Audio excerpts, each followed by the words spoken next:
The Galactic Council chamber was unlike any structure on Earth.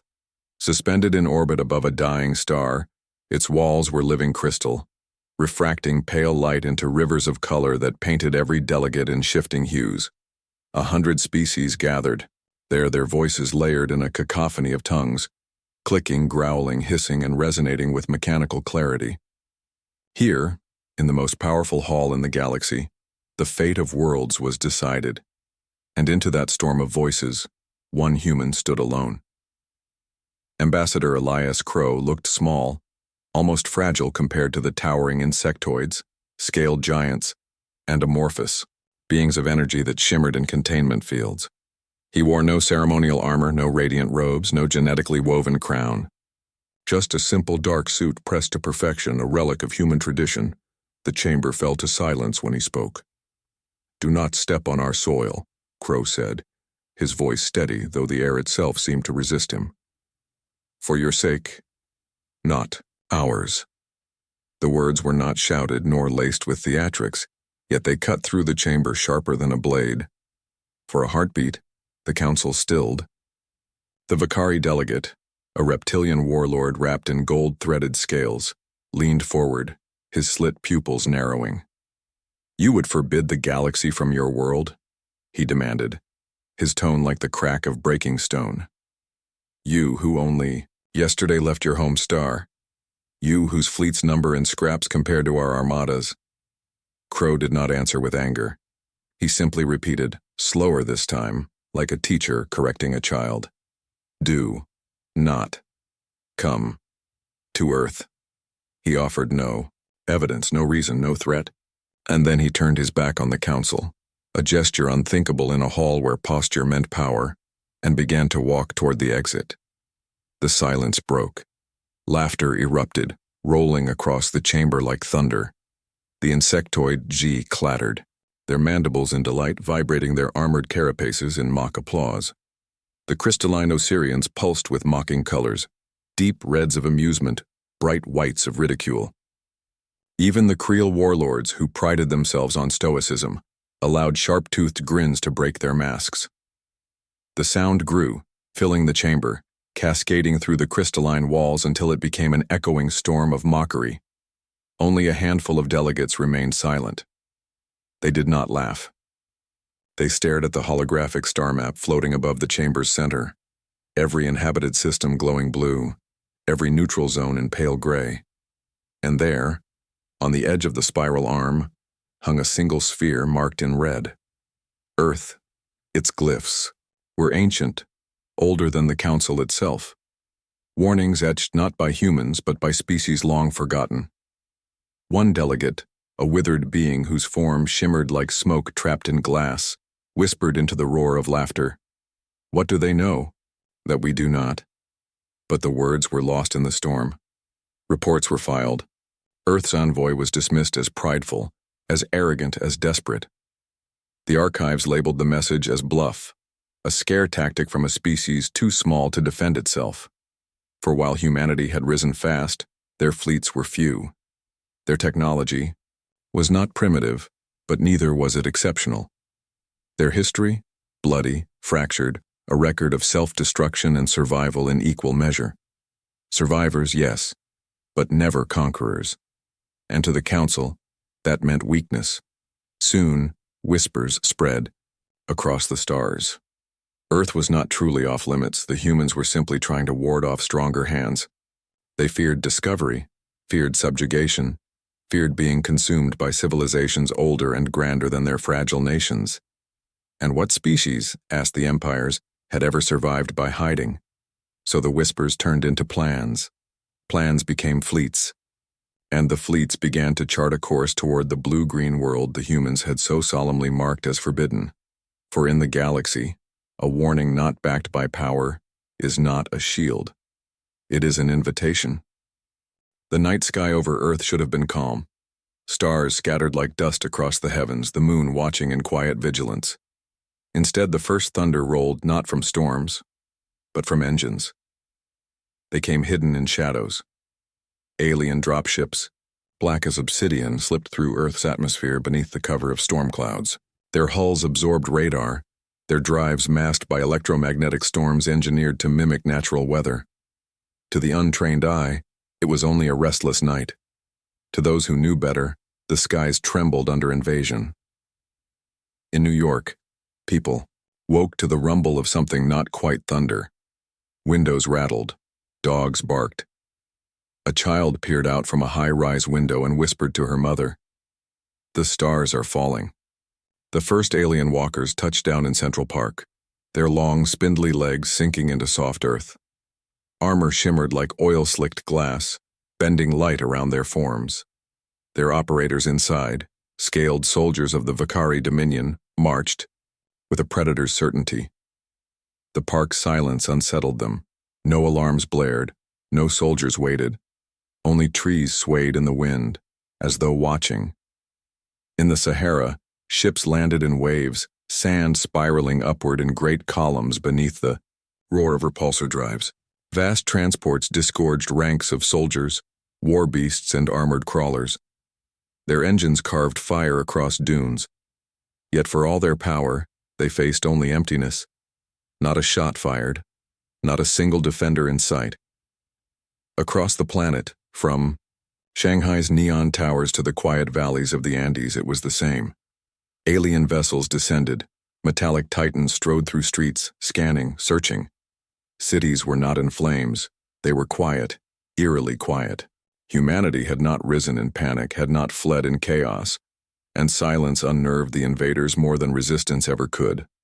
The Vakari commanders broadcast their message across the captured cities. Earth belongs to the Dominion. Kneel, and you will live. But no answer came. In New York, the commander watched empty streets through his helmet visor. Cars abandoned, doors left open, lights extinguished in towers that had stood bright hours before. It was as though the city had exhaled and vanished. His soldiers swept block after block, scanning for heat signatures, finding none. Only echoes, only silence. One of them muttered in their native tongue, a rasping whisper carried over comms. "Where are the humans?" The commander snarled back, "Hiding. Let them. Fear will make them easier to break." But even as he spoke, unease threaded through his words. For in the tunnels beneath the city, unseen by alien sensors, human eyes watched. Farmers in fields had vanished, not in retreat, but into cover. Families in suburbs did not run in panic. They locked their doors and fell silent. Humanity had not vanished. Humanity was waiting. In the Sahara, the sand hissed as the alien crawlers moved across dunes, searching for hidden bases. Soldiers mocked the emptiness, carving symbols of conquest into the desert. But far beneath them, buried bunkers recorded their movements.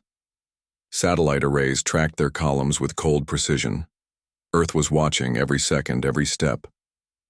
The invasion force expected noise, panic, screams, the chaos of the conquered.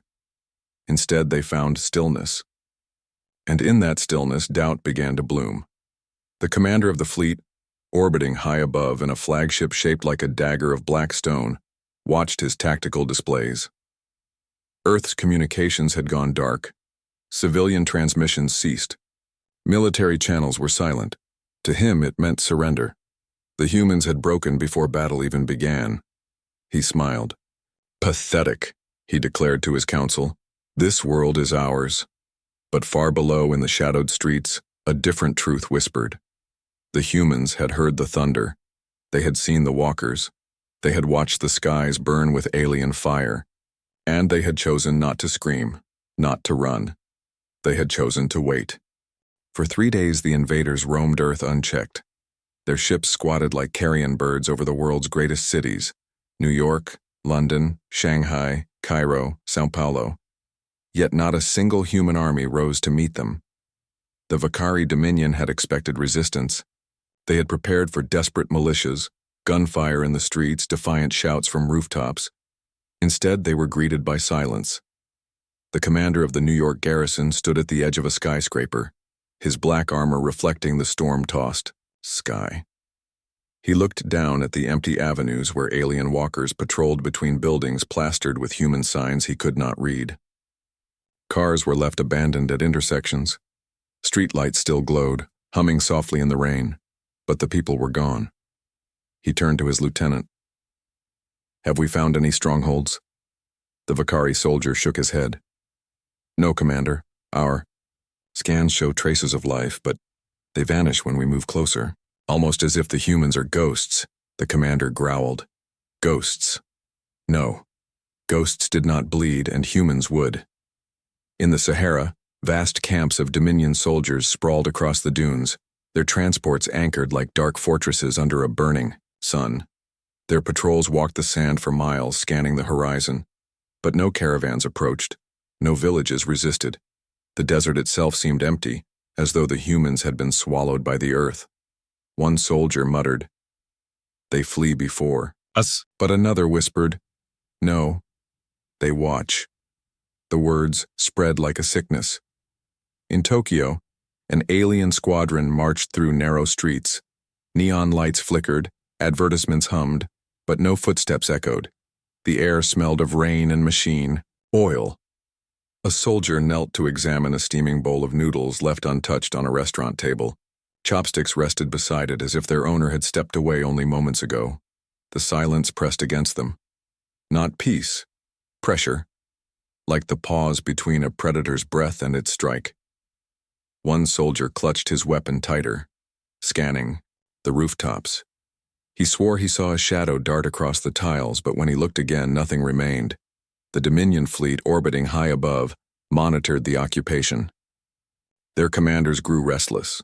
Resources on Earth were plentiful, oceans teeming with life, soil rich with minerals, cities packed with infrastructure ready to be stripped. And yet their soldiers sent back reports that were unsettling. "No resistance," said one. "No leaders," said another. "Just eyes, always watching." In the abandoned subways of New York, humanity moved in silence. Families huddled in candlelit stations, children shushed to stillness, elders speaking only in whispers. Above them, soldiers marched. Below, humans listened. Every alien patrol was tracked. Every movement recorded. The silence was not fear, it was patience. In the forests of Canada, hunters watched alien drones pass overhead, their reflections hidden beneath the canopy. They did not fire, not yet. In the mountains of Afghanistan, tribes disappeared into caves known only to them. They lit no fires. They left no trails. But their rifles, oiled and clean, rested across their knees. The world had not surrendered. The world had inhaled. The Vakari commander in New York ordered another sweep. His soldiers spread through the empty city, scanners pulsing infrared through walls and streets. Again they caught faint signatures. Again they vanished before being locked. It was impossible. It is as if the world itself hides them. One officer said, unease in his voice. The commander snarled.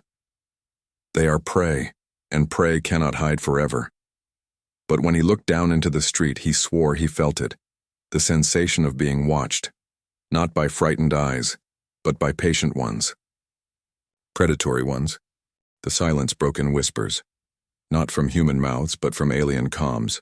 Patrol 6 has not reported in. Contact lost with the Sahara unit. Signals disrupted in New York tunnels. At first, the Dominion commanders dismissed it. A failed comlink. A patrol delayed. Earth's crumbling infrastructure interfering with transmissions.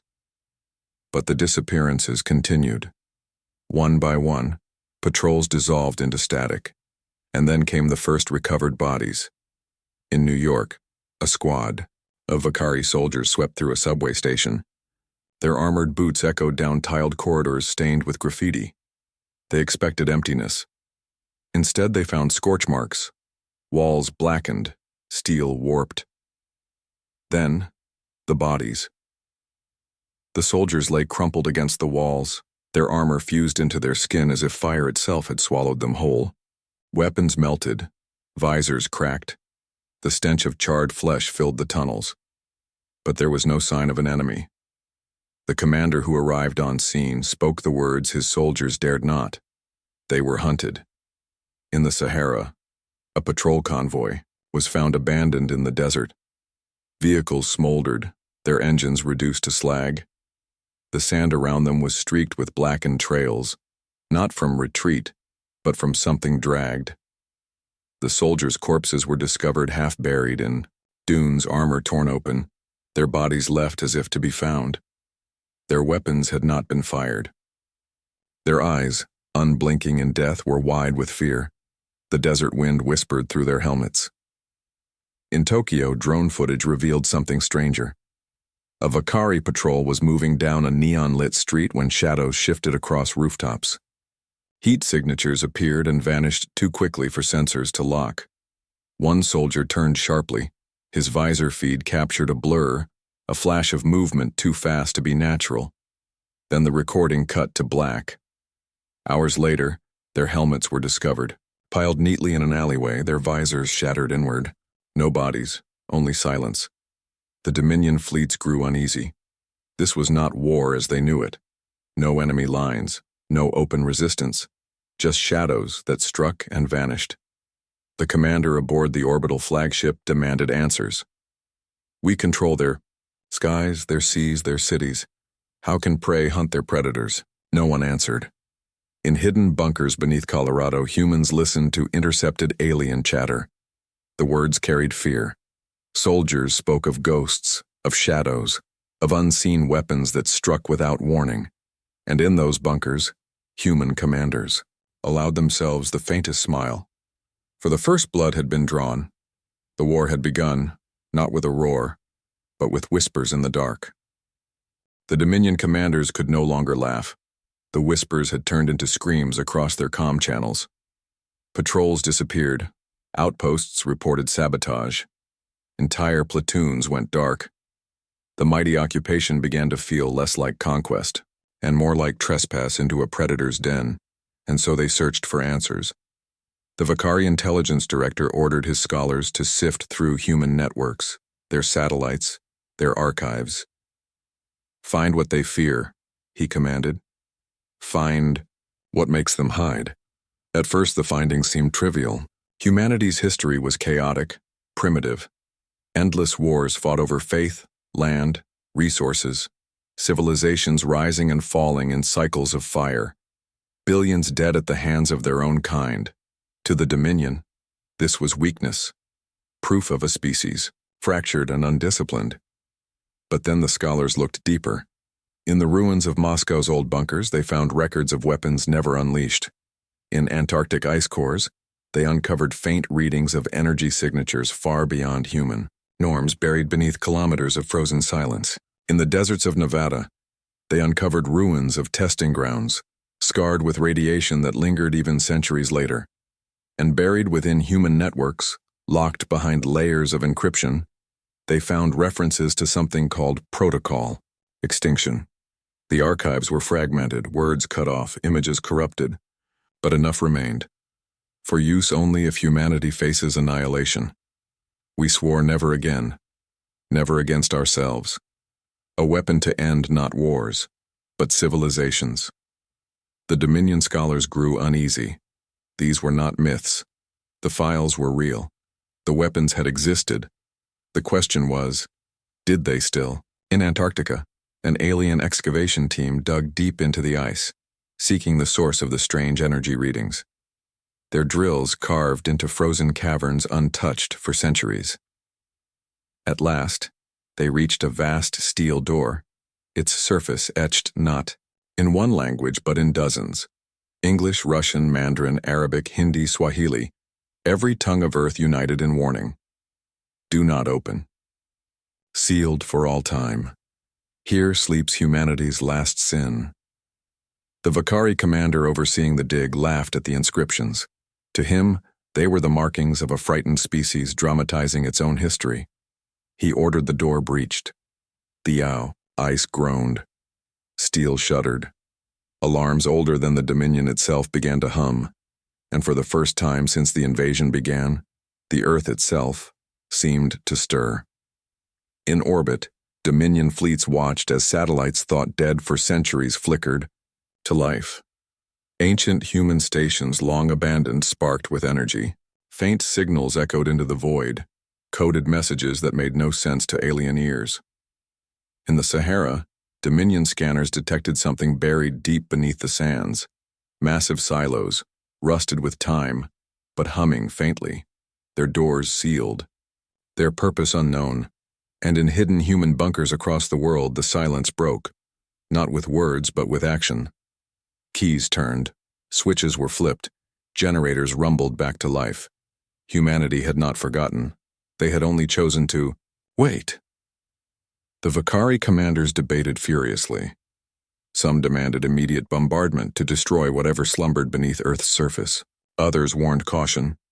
Every probe sent deeper into these ruins had vanished without trace.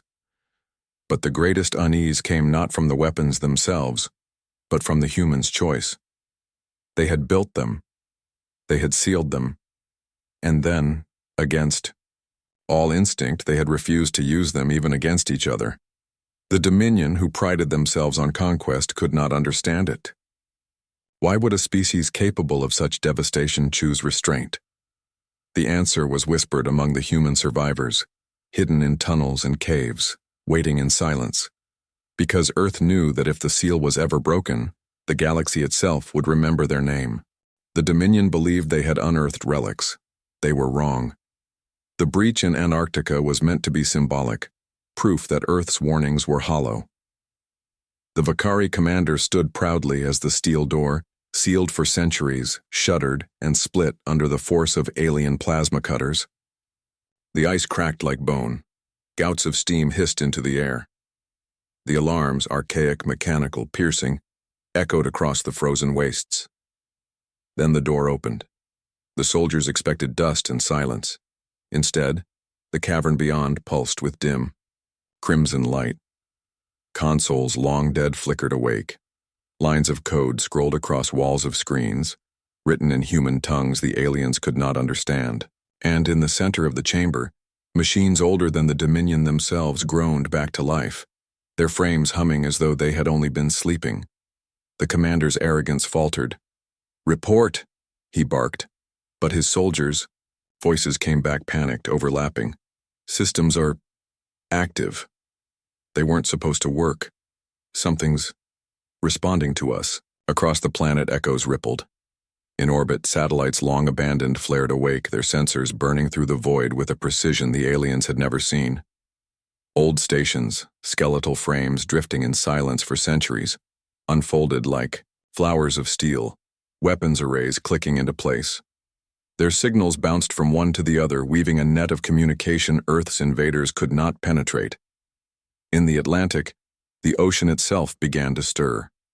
Sonar buoys detected rising movement from the deep, shapes too massive to be whales, too precise to be natural. Leviathans of steel hidden beneath waves since before the Dominion's oldest wars began to rise.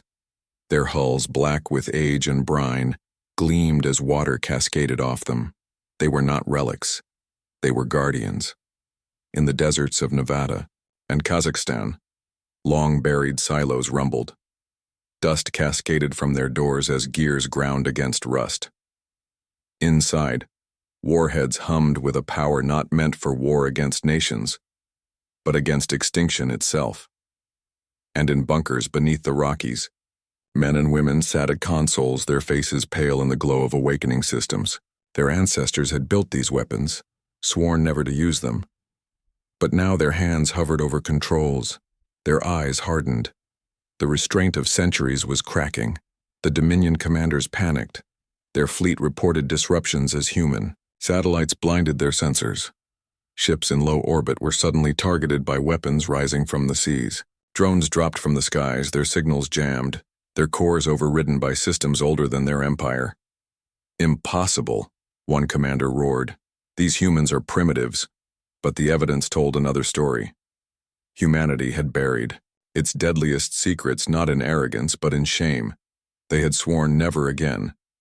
Yet with their soil invaded, the locks were failing, the guardians stirring, and the galaxy was about to learn what humans considered necessary for survival. On the Ifer, Antarctic ice, the Vakari soldiers tried to retreat, but the machines they had awoken did not allow it. Metallic limbs unfolded from the cavern walls, sleek hunter drones shaped like predatory birds. Their eyes burned red as they rose into the storm. One soldier screamed as a drone moved faster, then thought, its talons piercing armor like paper. Another fired his weapon only to watch the rounds ricochet, striking his own men. Within moments, the white snow was stained black with alien blood. The commander fled back to his ship, his last. Transmission crackled with fear. They weren't bluffing, but the humans weren't bluffing. The signal ended in static. The night sky above Earth burned brighter than day. The Dominion fleet had gathered in low orbit, black daggers against the curve of the planet, preparing their final strike. To them, Earth was already conquered, its silence a sign of surrender, its hidden weapons a curiosity to be studied and dismantled. But then the silence broke. From the depths of the oceans, colossal guardians surged upward, water shearing off their steel hides. They were not ships in the alien sense, but titans. Submersible fortresses designed to sleep for centuries and wake in moments of extinction. Their cannons locked skyward, and with a thunder that shook continents, they fired. Blue fire lanced into the heavens. Dominion ships armored for interstellar battle were ripped open as if made of glass. Above the Rockies, silos that had slumbered through generations split open. The ground itself seemed to exhale as ancient launch systems roared to life. Missiles, sleek and sharp, streaked upward in swarms that lit the night like falling stars. But they did not carry primitive warheads. They carried payloads designed by a species that had nearly destroyed itself, and swore never to unleash them again. Dominion shields flared in panic. Ships maneuvered desperately, but the missiles adapted mid-flight, splitting into swarms that burrowed through defenses and tore hulls apart from within. The fleet screamed across comms as vessel after vessel went dark. In orbit, stations thought abandoned for centuries unfolded their wings of steel. Massive railguns mounted like spines along their frames charged with a low, bone-shaking hum. When they fired, entire Dominion cruisers split in half, their wreckage raining into the atmosphere in burning trails. One Vakari captain stared in, disbelief as his displays lit up with dozens, hundreds of weapons platforms he had never seen, every one of them waking in unison as if Earth itself were alive. His last words caught in static were half a whisper, half a scream. The planet is armed. His ship disintegrated before the thought could finish. On the ground, the aliens fared no better. In New York, soldiers huddled in formation as shadows struck. Drones, newly awakened, swooped between skyscrapers, their wings slicing the air like blades. They tore through alien ranks with surgical precision, leaving blood pooling across the pavement. In the Sahara, Dominion camps were obliterated as the dunes themselves erupted. Hidden artillery, buried for centuries, spat fire into the night. War beasts howled before vanishing in gouts of sand and shrapnel. Survivors fled into the desert only to vanish under the weight of human ambushes. In Tokyo, soldiers screamed into their comms as unseen hunters tore them apart. Helmets rolled across neon-lit streets, shattered and bleeding. Above them, the city's skyline glowed red as defense satellites, once silent, opened fire into the orbiting fleet. The Dominion flagship, massive and terrible, attempted to rally its forces. Its cannons roared, tearing apart one of the rising ocean titans. The crew cheered, until the sea itself erupted beneath them.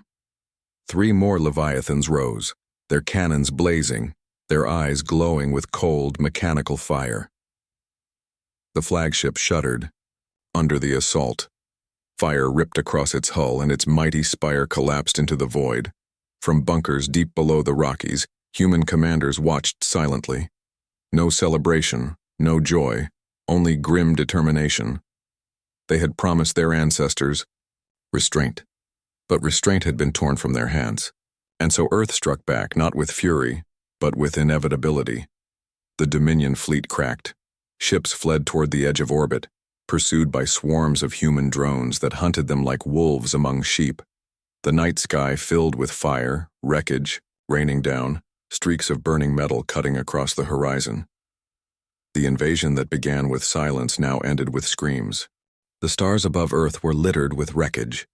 Burning fragments of the Dominion fleet streaked across the atmosphere, a fiery rain that lit the night sky. Cities across the world stood silent, their people staring upward in awe and fear. The invaders who had descended in arrogance now fell as ash and twisted steel, and yet Earth itself made no sound, no triumphant cry, no broadcast of victory. The planet that had been invaded simply returned to its stillness, as though it had only exhaled after holding its breath for centuries.